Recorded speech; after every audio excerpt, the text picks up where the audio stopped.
Dia ditampar. Dan juga berlutut semalaman kepada orang tuanya yang mengira kakaknya akan dihukum. Tidak tahu bahwa rencananya yang membingungkan itu malah membuat ibunya sendiri menderita habis-habisan. Nyonya tua dengan marah masuk istana mencari permaisuri untuk berdebat. Nyonya, silakan, apakah maksud Anda? Yang mulia Ratu Permaisuri sengaja menyiksa adiknya sendiri, bukankah begitu? Memangnya kenapa kalau begitu? Aku sekarang adalah teladan bagi dunia. Nasib Yan Sui ada di tanganku.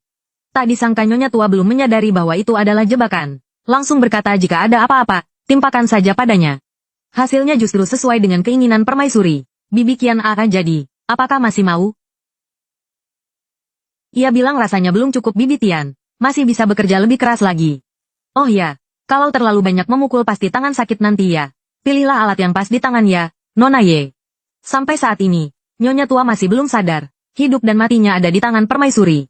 Masih berani mengancamnya. Saat itu juga, Kaisar Boneka tiba-tiba muncul. Ia pura-pura tidak melihat Nyonya dari kediaman Adipati Pelindung Negara yang tergeletak di lantai. Setelah duduk, ia kembali berpura-pura sangat terkejut. Nyonya dari kediaman Adipati Pelindung Negara, wajahmu kenapa? Melapor pada Yang Mulia. Nyonya dari kediaman Adipati Pelindung Negara tidak sopan terhadap Yang Mulia Ratu Permaisuri. Bibi yang tadi sudah menghukumnya sesuai aturan istana lancang. Tidakkah kau tahu ia adalah ibu permaisuri? Pengawal bawa Bibi yang keluar. Hukum cambuk 30 kali. Yang Mulia. Menghukum Nyonya dari kediaman Adipati Pelindung Negara adalah keinginanku. Tentu Yang Mulia. Mengapa tidak sekalian menyeretku keluar dan menghukumku cambuk 30 kali? Saat ini, Kaisar mulai berpura-pura bodoh. Bertanya mengapa memukul Nyonya dari kediaman Adipati Pelindung Negara. Padahal di dalam hatinya ia tahu dengan jelas. Pasti putri bungsunya berlutut semalaman di haram. Karena itu Nyonya dari kediaman Adipati Pelindung Negara datang untuk meminta penjelasan. Yang Mulia, bagaimana menurutmu? Sudahlah, Nyonya. Bangunlah dulu. Permaisuri bijaksana dan murah hati. Pasti akan memberiku muka. Saat ini permaisuri sudah mencapai tujuannya. Dengan tegas setuju untuk memberi muka kepada Kaisar. Mendengar itu, Kaisar meminta Nyonya dari kediaman Adipati Pelindung Negara untuk segera berterima kasih. Tapi ia mengira selama Nyonya tua pergi, ia bisa melindungi janin yang diam-diam dikandungnya.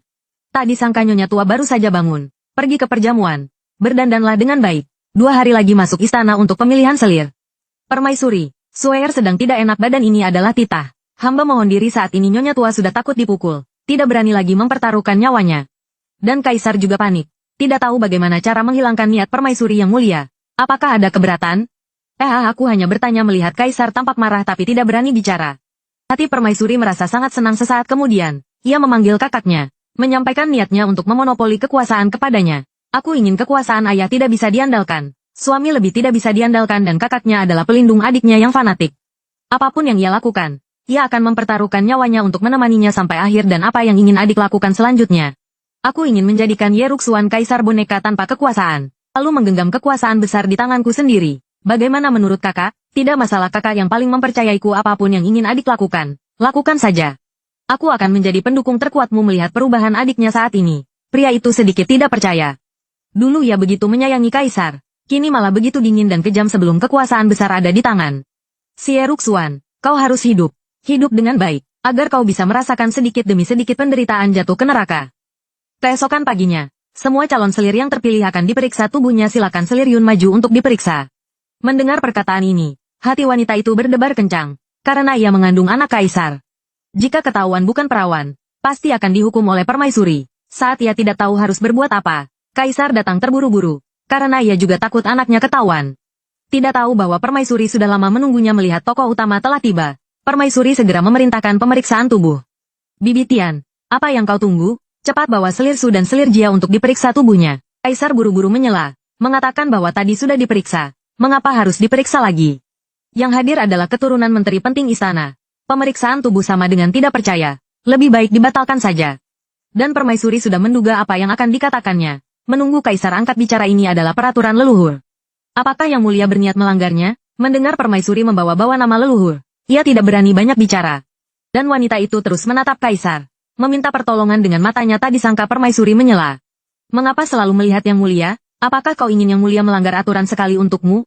Tidak, aku tidak. Siapapun yang berani bicara omong kosong lagi, akan kuanggap sebagai orang yang tidak suci. Bagaimana ini?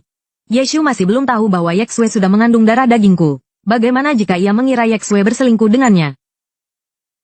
Sesaat kemudian, apa yang ditakutkan Kaisar terjadi. Rahasia wanita itu diungkap oleh Bibi.